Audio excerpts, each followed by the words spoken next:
այստեղ իրավական գործընթաց չկա, կա մի օգու ցուցում, բացահայտ լկտի, ապօրինի, որին ուղղակի հանցակից են դառնում նաև այսպես իրավապահ եւ դատական համակարգի շատ մասնակիցներ, որտեղ իրավական բացարձակ ոչինչ չկա,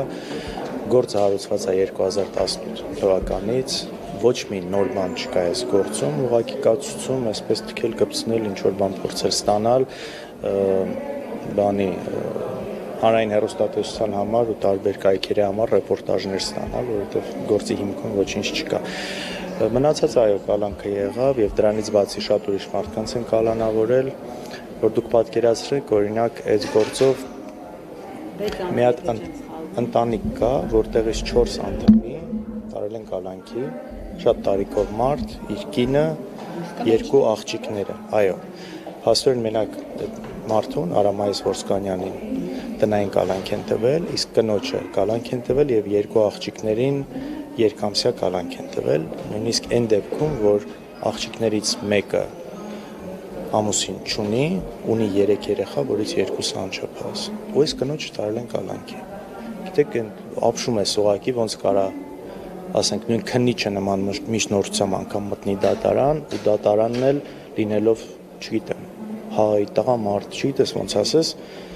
որոշի, որ այդ չէ, անպայման պետք է այդ մարդը լինի բանտում։ Ասենք ինչ չէր կարա տնային կալանքի մեջ լիներ, եթե անգամ այսպես իրավական այդ շղարշը տալիս են։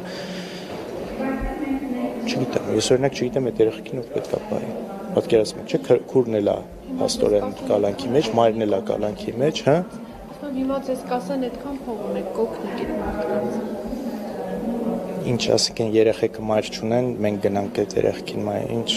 Մայրի ջան, ինչ ասելու բան այլ է։ Վաղոթեն այսքան կոնկրետ, էլի քանի անց կա կալանավորված է այս պահի դրությամբ ովքե վարույթ ու կալանավորված։ Չգիտեմ, առնվազն 4 այդտեղ, եղբայրս է մի քանի տնօրեն կառուցող, 5-6 առնվազն էլ, այս բանը այսպես ինֆորմացիան ամբողջական չունեմ էլ։ Այո, փաստորեն հորս հետ կապված 24 ժամի այսպես ռեժիմով էին մտել, երեքան որ առողջական խնդիրներ կար, շատ էին ուզում որ դատարան բերեին, բայց բժիշկները ասացին որ չի կարելի, այսօր առավոտյան 8-ին լրանում էր ձերբակալման որոշման ժամկետը արդեն ու նոր որոշումով գնացել են էլի 24 ժամյա այսպես այս ռեժիմի մեջ մնալու համար,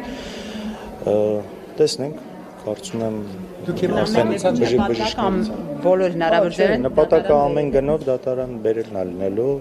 լսել եք ցուցումները այստեղ, հիստերիկ մեկը կար, խոսում էր։ Իմ դեպքում Միքայել Ավել պետքա լինի, դատախազը պետքա գա այստեղ ու ընդհանրապես այս քրեական գործերը, հատկապես ապօրինի, ինչով են, այսպես անարդար պայմաններում ենք լինում, որովհետև կա նախաքննական գաղտնիք եւ սրա տակ այսինքն իրանք ինչ ուզում տարածում են եւ դու սահմանափակ ես լինում այն абսուրդները ցույց տալու։ Իսկ եթե իմ դեպքը լինի փորձեն բերեն, գլխավոր դատախազը պետք է գա այստեղ, այսինքն շատ ավելի չեմ կարծում, որովհետև այս իրանք կուզենան խուսափել այս փուլում դրանից, նորից եմ ասում, իրանք պետք է այդ ռեպորտաժները տալ մասկաներով, չգիտեմ, վազելով տուն են մտնում, ինչ որ այսպես մեծ թվեր են ասում, բան են ասում, որոնց տակը իրականում դատարկությունն է, բայց